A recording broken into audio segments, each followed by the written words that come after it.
Thank you. Thank you, Nicola, for this nice presentation. As well, thank you to everyone for being here in this morning session.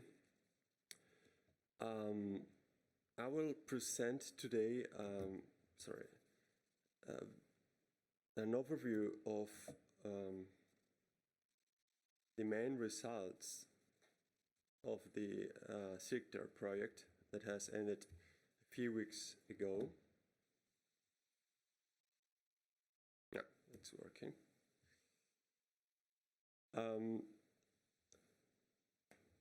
So the structure of the presentation is shown on the screen. I will basically address all the policy questions that were posed on the terms of reference and exemplify or explain how we answered those questions from the project in a very direct way. So CIRCTER is about circular economy. It stands for Circular Economy and Territorial Consequences. The project ran from 2017 until very recently. We just submitted the final report a few weeks ago. The project was led by Technol, but it was participated by ACR+, Knowledge, Prognos, Technol, and Wuppertal Institute. And you can see here the logo of the Urban Partnership because we also cooperated with them in the project. So we provided territorial evidence on the circular economy, new sectoral definitions of a circular economy. We analyzed territorial factors that affect the circular economy under a systemic perspective. We regionalized data on materials and waste streams. We explored the sectoral expression of circular economy, including circular business models, and we provided guidance to local and regional administrations. All these outputs answer these policy questions that were mentioned in the terms of reference. The first one was, what does the circular economy mean from a territorial perspective? What territorial factors influence the development of towards the circular economy, and what territorial characteristics make regions and cities more or less optimal to support a circular economy? So in CIRCTER, we had performed a thorough review of territorial factors affecting the circular economy at regional and local levels. We found that land-based factors are particularly important for rural regions, of course, because they emphasize the relevance of natural endowments to provide, for example, biomass for growing demand of biomass for a circular bioeconomy. Agglomeration factors provide circular businesses with the necessary access to resources, knowledge, and collaboration, as well as viable demand for circular products and services. This is fundamental for collaborative and sharing economies, as Jarkko was mentioning before. Accessibility is especially important for circular strategies that rely on physical exchanges of materials, particularly of low-value materials, such as industrial SymbioSIS platforms, for example, but also for cooperative and sharing economies. Knowledge and awareness are equally relevant for businesses, institutions, and communities, because it directly impacts the behavior of households and businesses to embrace circular innovations. Technologies may enable the implementation of circular economy processes along the value chains, for example, through schemes like eco-design or clean and production, but also unlock markets for circular materials, particularly for low-value materials. And we found that the governance and institutional levels, together with territorial milieux, act as transversal forces promoting circular economy principles, but also enabling other factors to be more effective. A good example of how these territorial factors affect circular economy development are, for example, industrial SymbioSIS platforms, such as the SymbioSIS project in Sicily, which was one of our case studies. This one emphasizes exactly why the relevance of factors like accessibility and industrial agglomerations enable these kind of initiatives, but also how softer territorial factors based on confidence among actors also support these disablement of these networks. The second policy question was, what do material patterns and flows, including resources and waste, look like in European regions and cities, and how they have changed over the past 10 years? So in fact, one way of understanding how far we have progressed towards a circular economy is looking into material flows, material and waste flows. The maps on the screen describe the material consumption per capita across regions on the left and the change between 2006 and 2014 on the right. The indicator as shown is domestic material consumption that measures the total amount of materials that are consumed locally by local economies. It means extraction plus imports minus exports, and the units are tons per inhabitant. The indicator is not a perfect circular economy indicator, of course, because it does not allow to differentiate between renewable and non-renewable materials. It does not allow to differentiate, more importantly, between primary and secondary materials. And it does not consider upstream consumption of materials that are embedded in imports. Still, it is the best indicator that we still have to track material consumption in Europe. So I will not get into the details of these figures. The average is around 13 tons per capita per year. And of course, regions specialized in primary production, mining, agriculture, and first transformation of raw materials, like, for example, wood and pulp industries, consume more materials on per capita basis than regions with more urbanized and service-oriented economies. Regarding the evolution over time, the regions that experienced a sharper decline in material consumption were those that were hit harder by economic crisis in this period, in the Mediterranean basin in particular, whereas other regions in northern and eastern countries experienced an increase on material consumption over this period. Another way of looking into this is looking into waste generation per capita. The maps showing waste generation per capita excluding major mineral waste. These maps include both production and consumption aspects. For example, it's included in household waste and also industrial waste. So the total waste per capita ranges from around 600 tons per capita up to more than 9,000 in Estonia due to oil shale exploitation in that country. The overall amount of waste generated is driven by population size, purchase capacity, and economic structure of the territories. So waste generation is greater in the urbanized and industrialized regions for this reason. However, variation in these waste statistics across regions is mostly the outcome unstable data collection system and harmonized data that undermine reliability of the estimates. Waste statistics in general are very poor quality, even at national levels.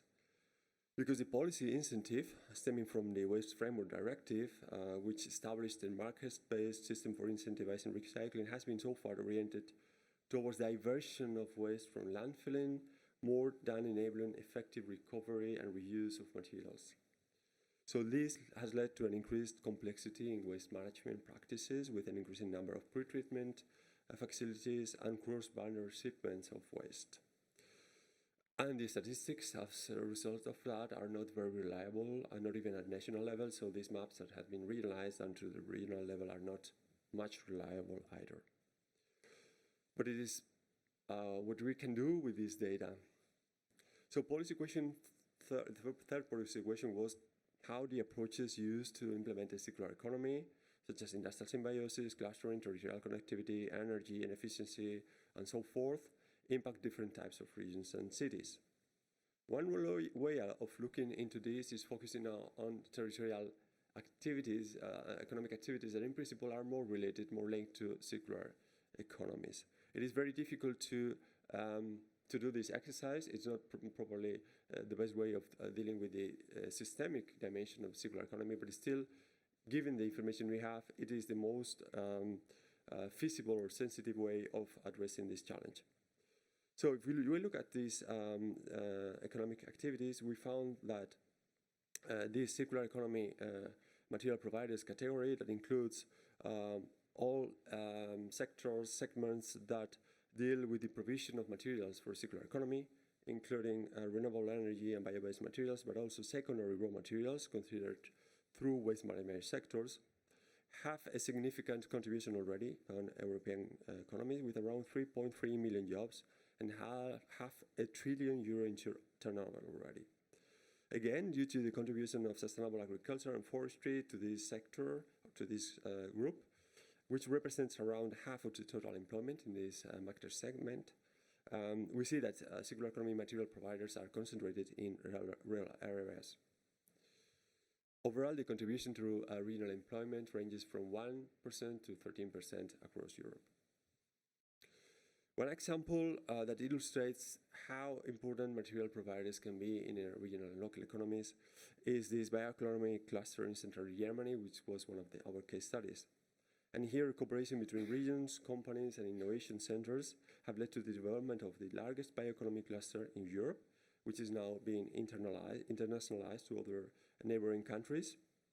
But here we identified a number of challenges related to market uptake of bio-based products, for example, and also in relation to regulations on bioeconomy in general that creates some uncertainties on the extent to which this circular bioeconomy could be actively contributing to answer the challenges that rural regions have in terms of employment, jobs, and so forth. So another good example of how circular economy material providers can transform local economies, it was the WCYCLE strategy in Maribor. Here, strong investments on sorting and recycling infrastructures have been put in place to allow Maribor to meet its ambition to increase the recycling rate by around 30% and increase the share of reusable waste from 14 to 44% in the years to come. This strategy is also a good example of how citizens can lead these transformations, as the whole strategy is an answer, is a response to citizens' opposition to landfilling in the city.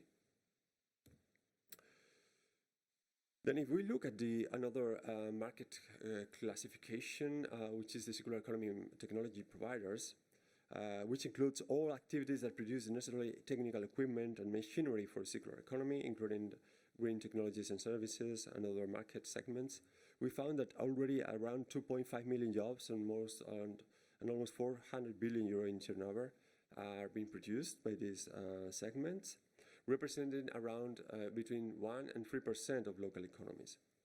Hence, this group is more evenly distributed across European territories, but still is more concentrated in urban and rural areas. A good example of these circular economy material providers and how industry-led strategies for circular economy can be promoted is this group of initiatives in the Basque Country that will promote or emphasize the circular economy as a driver for industrial competitiveness and innovation. With a variety of instruments ranging from green procurement, eco-design tools, new standards for products, and so forth. The fourth and last question was, what is the potential for implementing the circular economy in European regions and cities, and what kind of policy action is needed in what type of regions to ensure a smooth transition to a circular economy? A way of reflecting on these potentials is to look into the circular economy business models. We classified circular economy business models in these groups: access, sharing, and performance models that are built around sharing economies, like, for example, carpooling; new utilization patterns that include various forms of product service systems and servitization schemes, like, for example, chemical leasing; long life design of products, such as eco-design strategies; and extension of products and resource value and at end of life stages through strategies like remanufacturing, upcycling, and so forth. All these circular business models implement the circular economy strategies that you can see to the left of the screen, that were the 10 R's promoted and proposed by the PBL, the Dutch Environmental Agency. So in CIRCTER, we mapped these innovative circular business models using a web crawling methodology that allowed us to identify early adopters. These are companies that have already likely implemented these business models based on their own websites and reports and claims. So we then characterize these companies in terms of number of units, employment, and turnover using the Orbis database. So we found that across Europe, over 9,000 companies already likely to operate circular business models with 1 million employees and a turnover of around 260 billion euros. The implementation of diffusion of circular business models is in general favored by the industrial and urban agglomerations, as you can see on the maps. Proximity factors provide businesses and industrial agglomerations with benefits due to shared economy, shared access to information, network, supplies, providers, distributors, and also resources.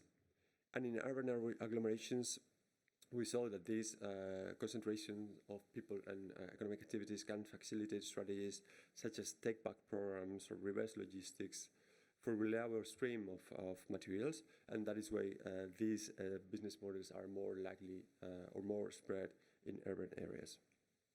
So how to support regions and cities in the transition towards a circular economy? We developed this guide for local and regional stakeholders that aim to guide these actors through the design of circular policies and strategies at circular and regional and local levels. We propose a stage-based approach that helps regions and cities assess the local context and potentials for a circular economy, define policy priorities, set out the right governance and implementation mechanisms, and also ensure the right framework conditions via policy mixes. This is the structure of the guide. Just to emphasize that besides this stage-based process or procedure to guide this strategy development process, we also provided support in terms of concept, definitions, and other classification elements, and also useful resources like existing studies, guides, manuals, and so forth. I have selected two good examples from our case studies of strategies at regional and local levels that in our view represent very well how powerful circular economy strategies can be developed at these levels. The first example is from Scotland. It is the Making Things Last strategy of Scotland that aims to put this territory at the forefront in the shift towards a more circular economy with a range of specific objectives focused on reduced material consumption and waste generation, improved productivity and economic resilience, and stronger communities.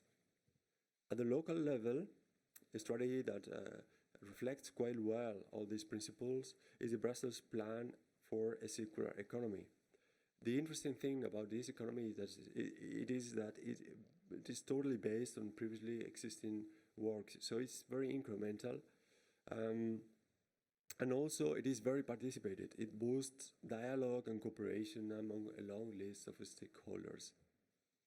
So, to summarize, the main lessons from our case studies are that reaching a critical mass is fundamental due to the relevance of agglomeration factors for circular business models. That political leadership and participation of a wide array of actors and stakeholders is also fundamental to keep momentum. That place-based policy approaches that take account of the installed capacities are absolutely fundamental. All circular economy initiatives that have been successful because they are based on local assets, they are based on local economies, and they focus on the transformation of those economies into circular.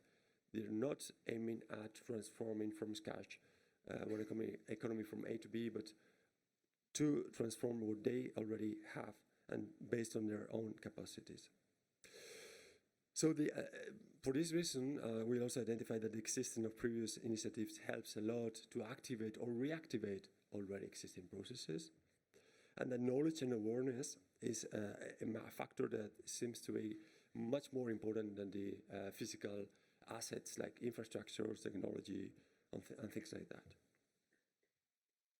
So let me finalize the presentation with a few key messages for the design of territorial and cohesion policies. First of all, a systemic shift should be, throughout the value chain, should be at the heart of the circular strategies. We all share this view. Anyone who works in circular economy very quickly understands that we are talking about systemic transformations and that we have to work with systemic transformations if we really aim at transforming these economies from linear to circular. That behavioral change should be promoted as a fundamental strategy for closing material loops. That when possible, the circular economy action should be mainstreamed to their R3 strategies. And coming back to what Jan was mentioning about funding, we also think that promoting funds directed to SMEs should be aligned with the circular economy principles and objectives transversally, and that also other forms of funding, private to private funding, should also be promoted. Finally, we also recommended in our report that the EU circular strategy on the circular economy should be integrated within the territorial agenda post-2020 somehow. And that's all for the time being. Thank you.